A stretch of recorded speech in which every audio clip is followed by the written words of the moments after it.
le projet de médiation urbaine qu'on a en partenariat avec la Ville de Rennes en France. Donc, c'est les résultats qu'on a, entre autres avec la maquette 3D.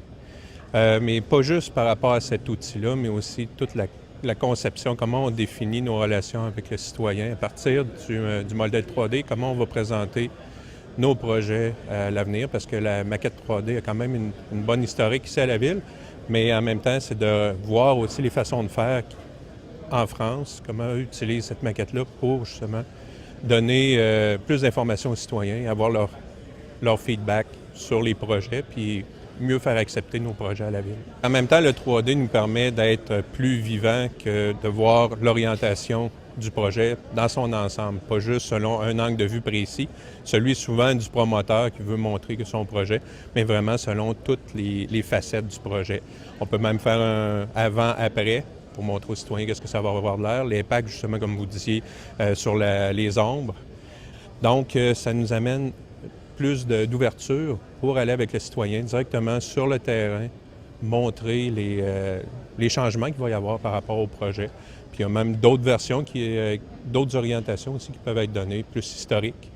Aller voir un secteur, montrer qu'est-ce qu'il y avait de l'air avant, après, directement sur le terrain, par le tour des bâtiments. Puis aussi, on pourrait aller avec un exemple qui est plus terre-à-terre, dans le domaine de l'ingénierie, voir les conduites au sol, même dans le souterrain. Ce projet-là nous permet justement d'expérimenter un outil qui a déjà fait ses preuves à Rennes, en France, qu'il utilise déjà depuis plusieurs années. Alors, on a l'opportunité de l'utiliser ici avec nos données. Alors, c'est un outil qui intègre toutes nos données 3D qu'on a accumulées depuis le début du 3D à la Ville. Et ça permet d'intégrer toutes ces données-là puis pouvoir insérer les projets ou les visions d'avenir.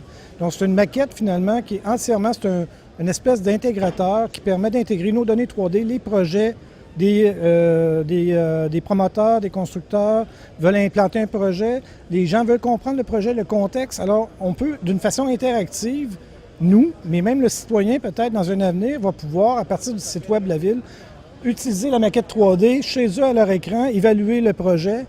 On parlait de réalité augmentée, c'est un autre projet qui est avec l'Université Laval. On développe une réalité augmentée située qu'on appelle. C'est qu'on se place sur le terrain avec l'application, on télécharge le projet et à l'emplacement même où on est, on a la vision de ce qu'on va voir. Donc, on peut se déplacer sur le terrain, on va avoir la vision. Donc, c'est pour le citoyen, c'est une plus-value. Pour nous également, pour évaluer l'impact d'un projet, pour comprendre, le faire comprendre par les intervenants municipaux. Alors, tout le monde parle la même chose à ce moment-là. Bien, c'est sûr qu'on dit qu'on est en route parce que le 3D est en constante évolution. Donc, on prend une orientation, on l'exploite à fond. On essaie d'aller chercher le maximum de projets, puis on essaie de réutiliser toutes les composantes qu'on a déjà. C'est une règle que nous, on essaie d'être le plus efficient possible.